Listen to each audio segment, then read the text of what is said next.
Hello, my name is Carrie Caudle, and welcome to Read Aloud with Miss Caudle.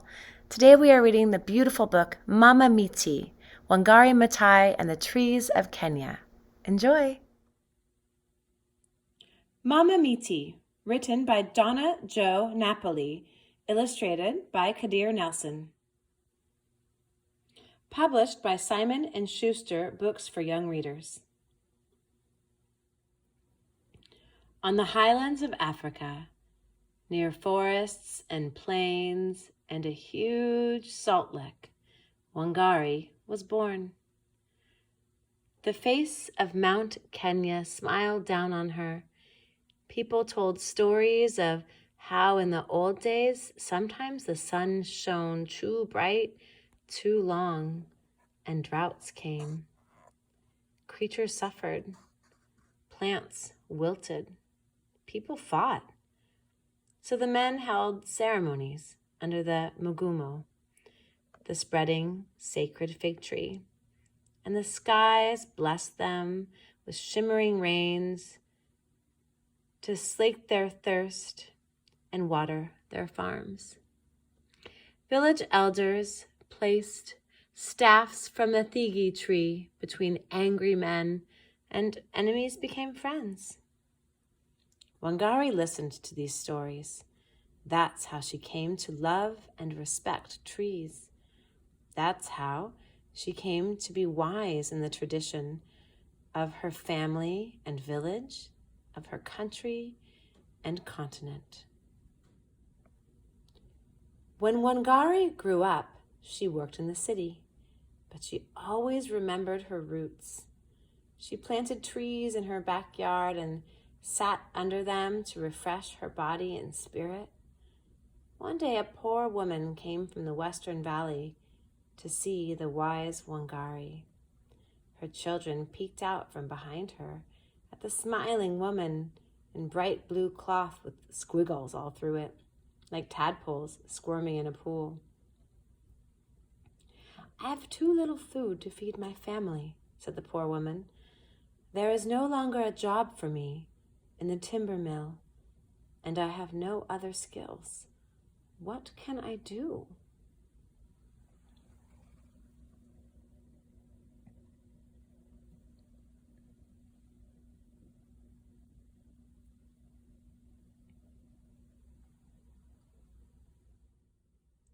Wangari took the woman's hands and turned them over. She took the children's hands, one by one. "These are strong hands. Here are seedlings of the Mubiru Muiru tree. Plant them. Plant as many as you can. Eat the berries. Tayu Niumba. Peace, my people." The woman and her children returned home and planted trees with their strong hands, one by one. In the years to come, when flowering season was over, the family ate the shiny round fruits. They shared with their neighbors who carried home the seeds, planted them, and grew their own Mubiru Muiru trees. Another woman came to the wise Wangari, as poor as the first. This one traveled from the mountain in the south. Her daughters stood beside her, thin as ropes. "My daughters and I walk hours every day to find firewood to cook with," said the poor woman. "It takes so long. We have no time for anything else. What can I do?"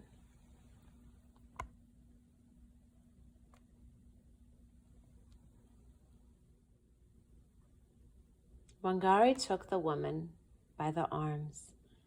"These arms are strong," she said. "Plant a tree.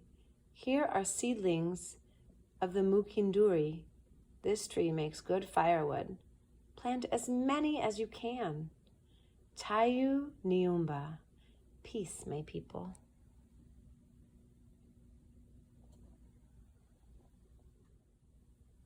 The woman and her daughters planted those seedlings. In time, The trees grew huge with many wide branches. The woman and her daughters cut branches for warmth.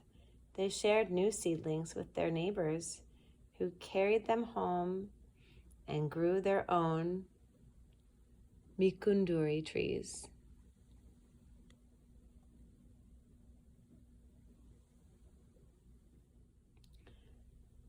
Word passed from woman to woman until all over Kenya, women knew about the wise Wangari. They came to her from every direction, one after another, as the years went by.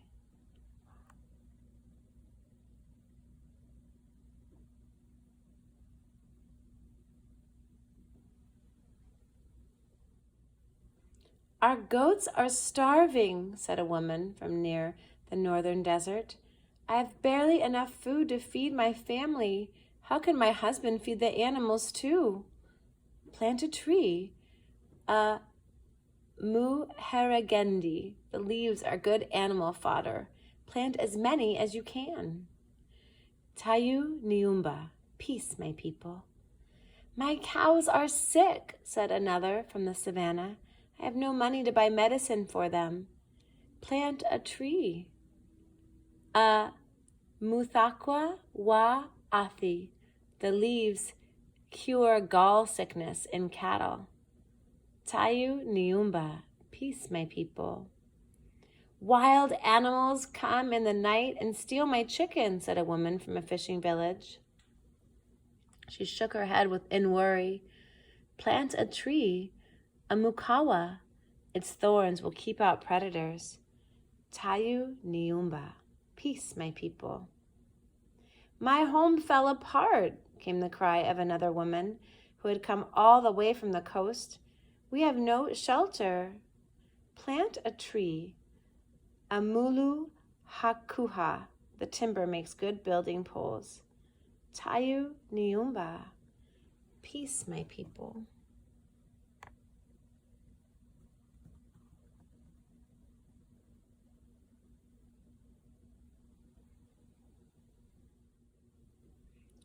Wangari told women to plant murigono, whose branches make good stakes for training yam vines.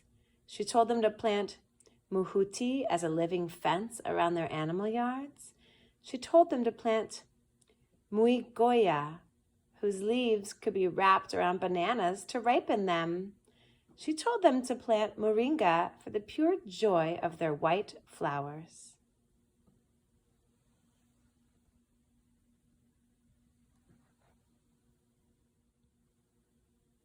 And when a woman from her own village came, lamenting that the water in her stream was too dirty to drink, Wangari told her to plant mukuyu, the giant sacred fig, the drinker of water, which acts as nature's filter to clean streams. Tayu Niumba, peace, my people.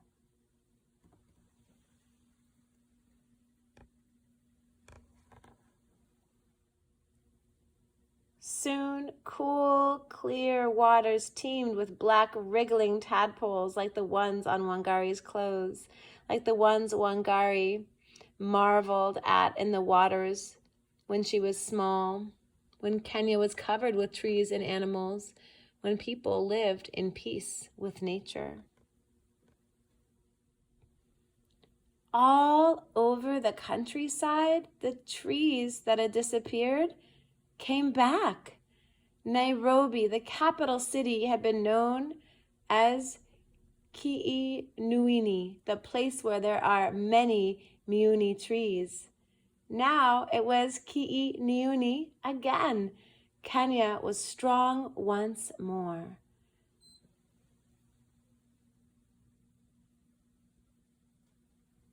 Strong and peaceful.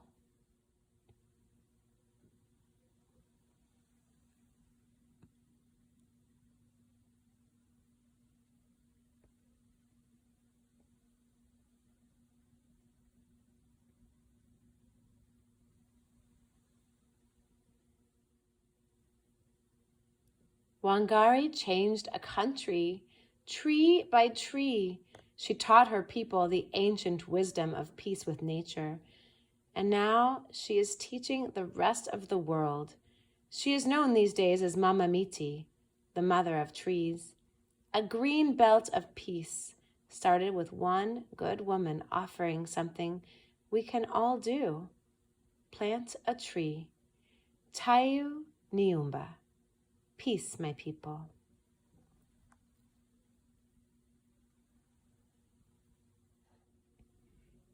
At the end of this book, there's an afterword, a glossary, a note from the author, and a note from the illustrator.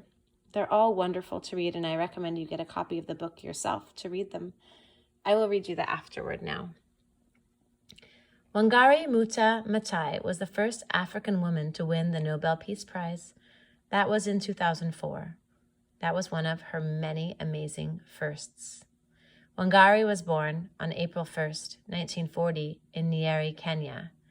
At that time, girls from rural Kenya rarely received an education, but Wangari studied in the United States and in Germany.